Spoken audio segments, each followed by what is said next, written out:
Welcome back to Withdraw Consent. I'm Jack. Today I want to talk about the treatment of Christians in Israel. And the reason why I want to do this is because of the Charlie Kirk argument, which is that it's better for Israel to be in the hands of Jews than Muslims because, well, his argument goes that Muslims wouldn't allow Christians to dig up archaeological evidence proving that the Bible is true, whereas Jews will.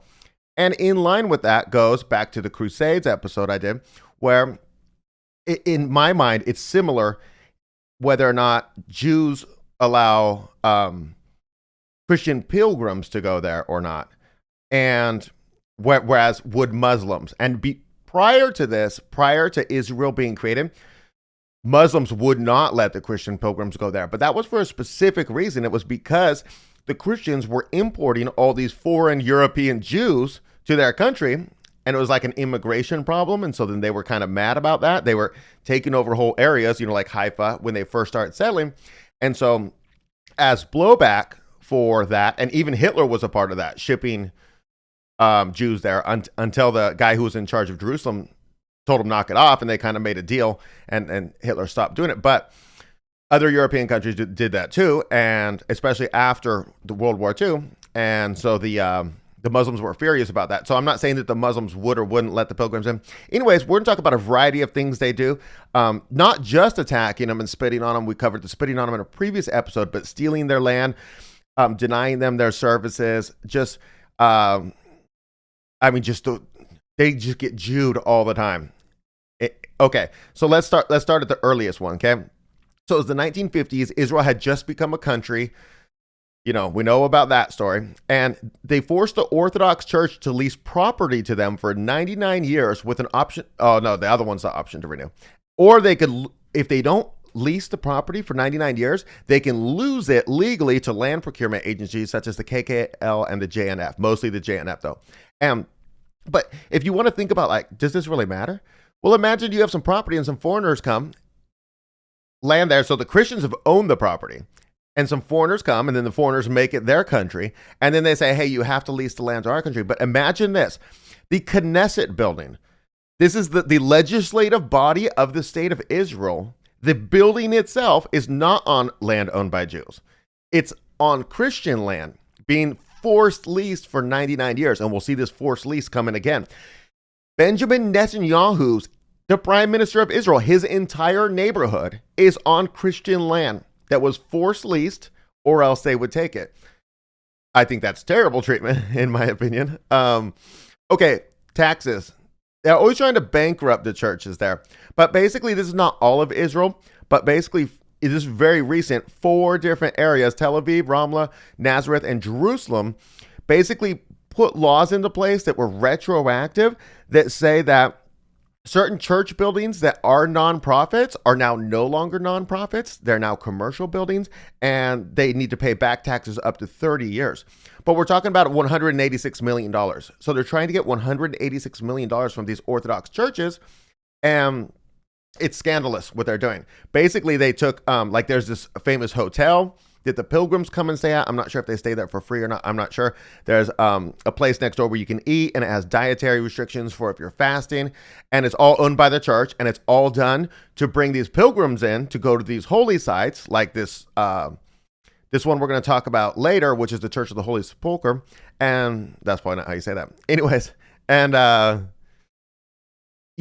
so they've been getting nonprofit on this because they're really not profity places, and they're trying to get back taxes. They're just trying to ruin them, But there's a lot of different ways they do this. So basically in Mount Zion and Mount of Olives, you got these church properties, and the settlers will just come squat on their property, but they'll come in the morning and there's 50 tents out in front. I got a 2-hour documentary below. You can watch this and you'll be able to see this. But they come 50 tents at a time, and then they call it adverse possession. So what the church has to do, the recourse they have, is they have to sue these people that are squatting on their land, and the Israeli courts often side with the settlers. In one case in the video below, they come to squat, and then they write Hebrew words around, and it's just victory in Hebrew, because they're just gonna take the property, and it's insane. In 2022, Israel expanded this national park, and basically 20 Christian sites are included, but every Jewish religious site in the area got an exemption from being made part of the national park, even though it's within their area. But the Christians, of course, don't get exceptions, and they're going to have, if they lose their legal battles because they got to go to Israeli courts, they're going to lose 20 more Christian properties. Okay. This is such a scandalous story, but there's this thing called the American Friends of Adaret Kohanim, Jerusalem Chai. Okay, this is called the Jaffa Gate case.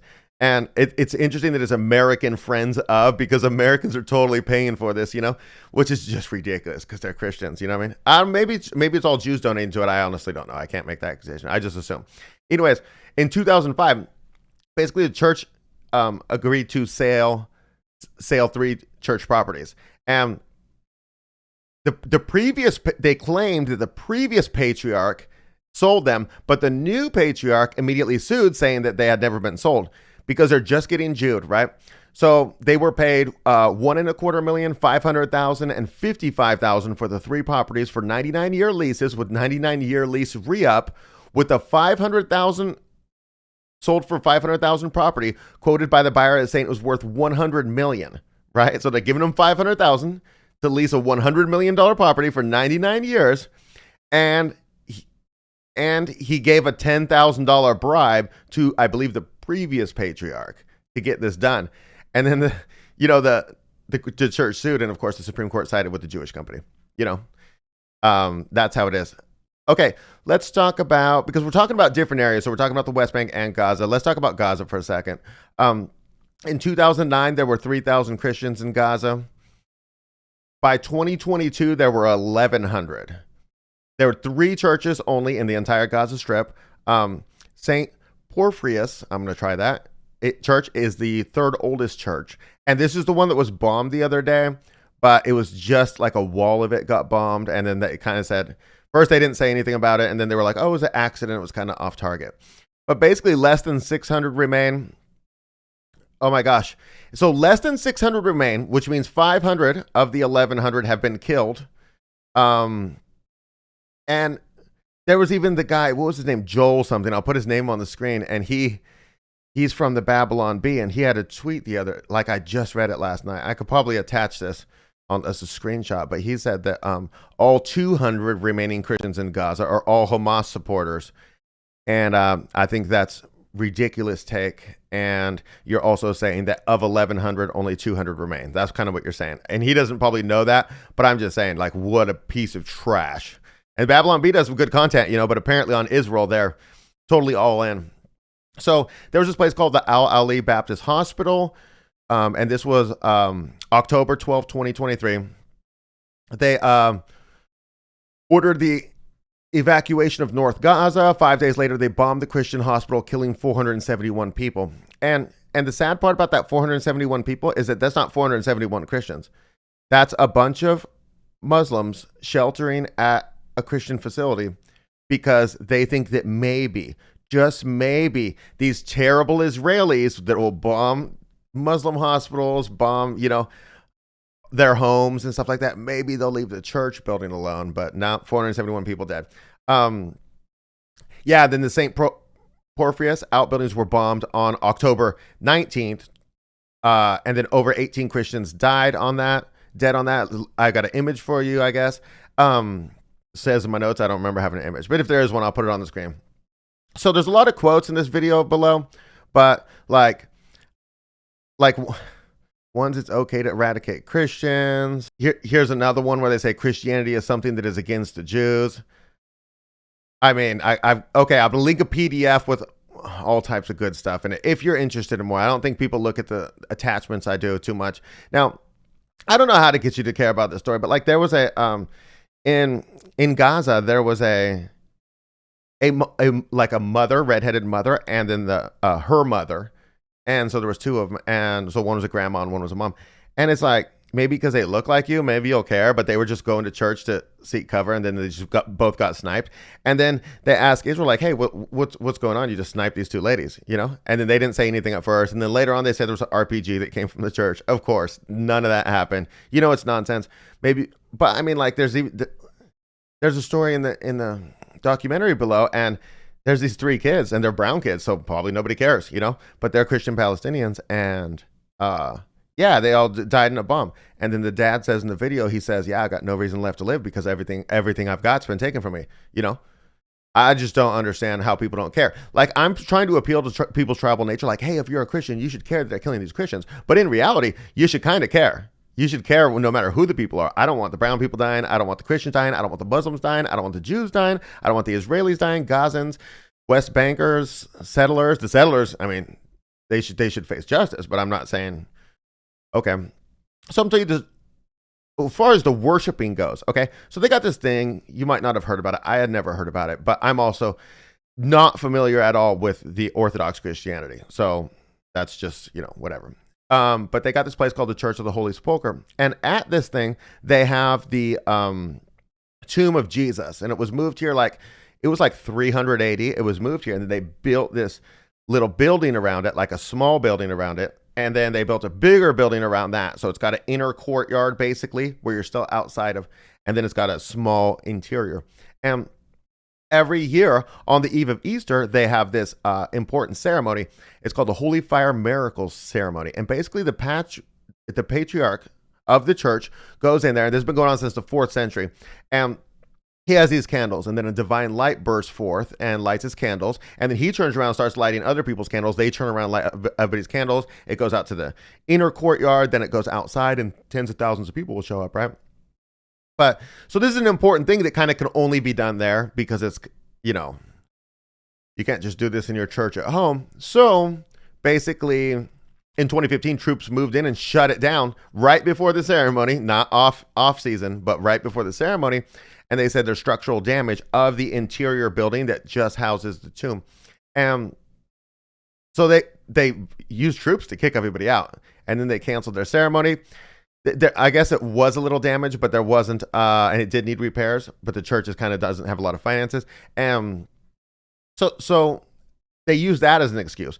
In 2020, they used COVID as an excuse, which is kind of okay. Only the patriarch and vital clerics were allowed to do the ceremony. But then in March 2021, the very next year, Israel lifted all of its COVID restrictions 2 months before the ceremony. But on May 1st, 2021, they capped the ceremony. It didn't say what the number was, with 2,000 policemen in attendance, even though 2 days earlier on that, which is April 30th, 2021, the Jewish ceremony of Lag BaOmer, where they're worshiping some rabbi, I don't know, was allowed to go on with 100,000 people in attendance, right? There were very few police there as opposed to the 2,000 police that were at the Christian ceremony. And it ended up that there was a stampede at the only exit to their little thing where they were doing their little worshiping, and 45 men and boys died in a stampede. And injured 150 others is the deadliest civilian disaster in the history of the state of Israel up to that point, because something could have happened between me filming this and, who knows. But anyways, in 2022, they capped the ceremony at 1,800 people. They're used to 10,000, mind you, with 200 police officers in attendance. There was 20,000 at the Jewish ceremony days before this one. And then at 2023, they capped it at 1,600 inside with 1,200 outside, and there was 100,000 people at the Jewish ceremony. So they're not even letting the Christians, the Orthodox Christians do their rituals or whatever you want to call it, their ceremony. Okay, then I forgot to add on to that story, because that documentary was made a little while ago. I found this article from TRT Global, and it's from April 19, 2025. It says Israeli authorities have blocked Christian worshipers access to the Church of the Holy Sepulchre in occupied East Jerusalem when they tried to mark Holy Saturday, Holy Fire, a sacred day, and Easter weekend celebrations. So they're still doing it in April of 2025. There's no structural problems. There's no COVID, and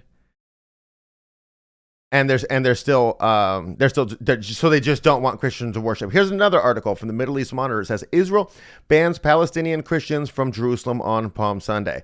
And it's interesting that they put Palestinian in there, because there's no point in putting that in there, because it just prejudices people against like white people who hate brown people. I don't know. I just feel like the Christians don't care if there's Palestinian Christians at all, but if they just hear Christians, maybe they'll.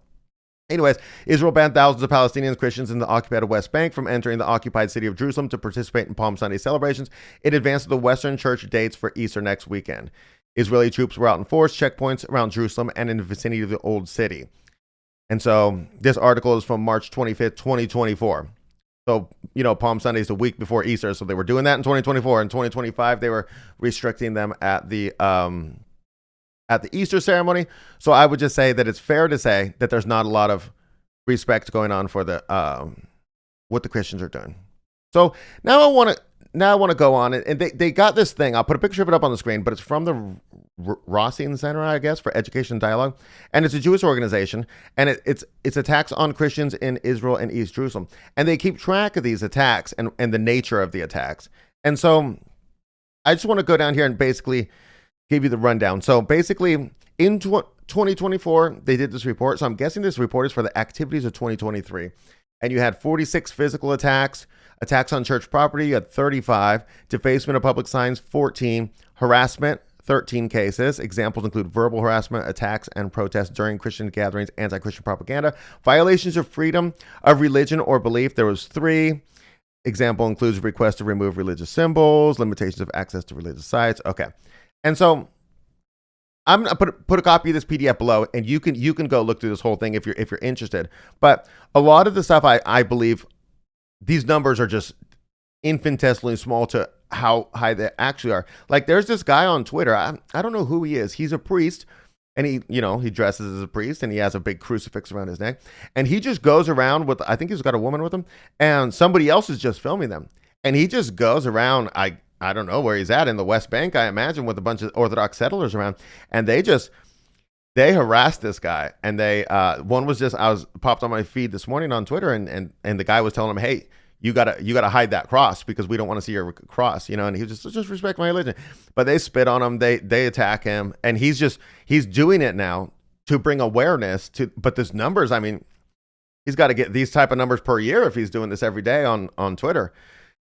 Anyways, so there's a lot of that stuff. We've covered the spitting before, and it's people just reject the fact that there's spitting going on, even though I showed videos of the spitting. You can go online and see for yourself. Anyways, and then this, you could read further in this article and read about specific cases of an Israeli source saying these things happen. And if you still don't believe they happened, despite the video evidence, despite Israeli reporting on it, then what can I do for you? Okay, there's also this story, and Jimmy Dore covered this. I'll put a link to his episode if you want to see that below. And the only one in the West Bank, there's only one town that's all Christian. It's called Taipei. And basically what the settlers do is they just show up and take stuff, And so a bunch of settlers just showed up at this town, and they do this to Palestinian towns all the time. But this happens to be the only Christian town, so maybe Christians will care about this, but they won't care about all of the other times, the over 200 illegal settlements, the 700,000 illegal settlers that live in the West Bank. They're just stealing a territory of a place that's not even given their own sovereignty. And basically they show up with the M16s, and they start harassing the locals. And so they're trying to take their properties. And so basically they start burning cars. I think they burned 4 cars. And so then the Christians start throwing rocks at them like, hey, get out of our town. The settlers then go and start trying to light their house on fire. The IDF shows up because they're going to save the day and quell this unrest. Then they say that the unarmed Palestinian Christians fired on them from their homes. So they returned fire, killing, I believe, 3 Christians. And the armed group was the settlers, and the unarmed group was the Palestinian Christians. If you think that they're just giving a bunch of Palestinian Christians firearms or allowing them to have it, they would love to go seize some firearms from some Palestinian Christians and seize their land as well and imprison them. They would love to do that. When you hear the IDF tell the story, I'm just going to say that there were no Palestinians firing on them. And I mean, they're going to take it. They're going to take the village, and there will be no Christian villages left in the West Bank. And there you go. It's just my prediction. They're going to end up taking everything over there. If nobody will stop them, nobody will speak out against it. Nobody will. And hey, maybe 100 years from now, nobody will remember this, and it'll just be all Israelis there. And this people will have been ethnic cleansed, and everybody, I don't know. They're happy with that story, I guess. I don't really know. So overall, the treatment of the Christians is terrible.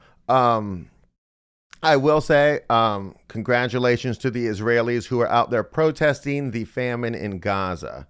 It shows that they're decent people living in Israel. I give them props where I should give them props,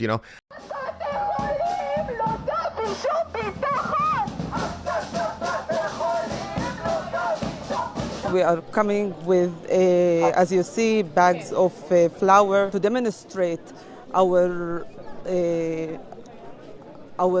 first of all, anger against this inhumane policy, as well as to show that there is a majority within the Israeli society, Palestinian citizens of Israel as well as Jewish, that they are strongly against what is happening right now in Gaza. I understand that, like Dave Smith made the point, that it's 19 months after South Africa brought the case of ethnic cleansing to the United Nations.